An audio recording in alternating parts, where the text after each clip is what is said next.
Hello and welcome to Mayhem with your host May May. Hi there. So today I'm going to talk about faith and I'm going to talk about the font of creativity. The thing about creativity is it's infinite. It's always there. I have had some long-term projects that I've worked on, and I've always thought, well, what if the idea doesn't come to me? What if I sit and just stare at the blank page and there's nothing there? And the thing about it is once you start a project and you have a firm grasp on what you're doing, creativity will always be there. I had a project where I'm working on editing it so that I can get it to some editors, but I had a project where for 6 months I sat down every day and I wrote about someone dying from something that scared me. So you would think that there's not a whole lot of things to be scared of. And over the course of writing that book, I discovered everything is scary. So it was really fascinating. And right now I'm writing a story where I take all the holidays. So every day, on those websites and stuff, every day is a different holiday. And I am skewing the holidays. So it's been a fun project. But every time that I think that I'm not going to come up with something, every time that I think that the idea is not going to be there when I sit down to write, I'm wrong. It's always there. I always have an idea. There's always something new to think about. So when it comes to creativity and working on a project, progress can only be made through purpose and action. So if you sit down with purpose and you actually sit down and write, you will never be disappointed that creativity won't be there. Now, that doesn't mean that what you write is good. That doesn't mean that what you write is publish worthy. That doesn't mean that what you write is worth editing and sending off. Because oftentimes when you sit down to write, it's crap. Even if you did it like 20 days before, the point is to sit down and do it, and every day you do it, and then sometime you might sit down and write something that's not crap.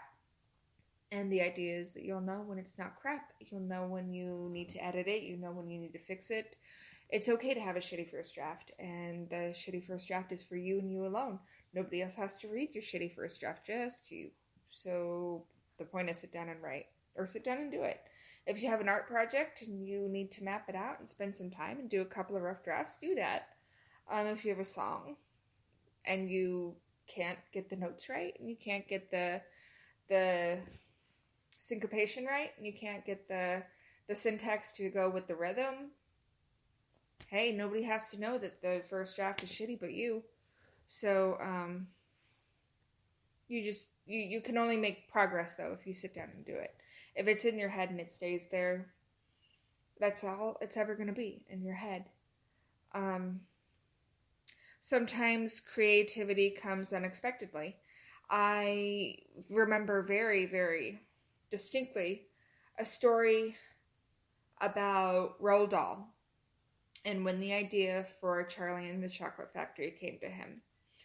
The story is he was driving down the road and the story came to him out of nowhere, and he stopped the car and he didn't have anything to write it on. And so he turned around and he wrote glass elevator in the dust of his car so that when he got home he wouldn't forget the idea.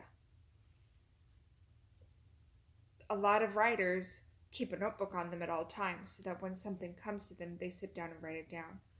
I have a notebook in my purse. I have a notebook where I meditate. I have a ton of notebooks on my desk. You just have to make sure that you get it down when it comes, because not only does it come unexpectedly, but it's also transferable.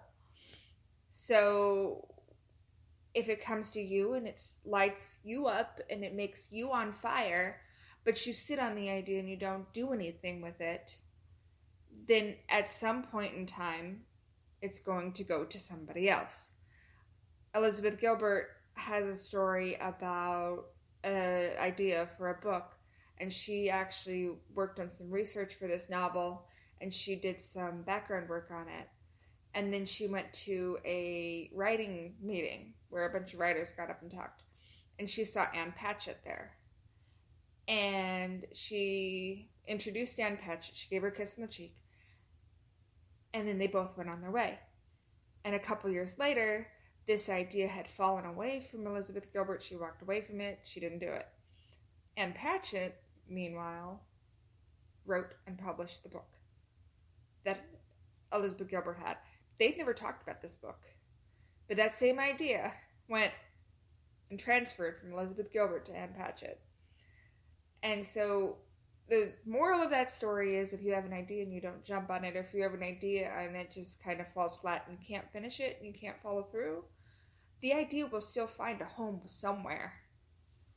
So if it lights you on fire, you need to do something with that.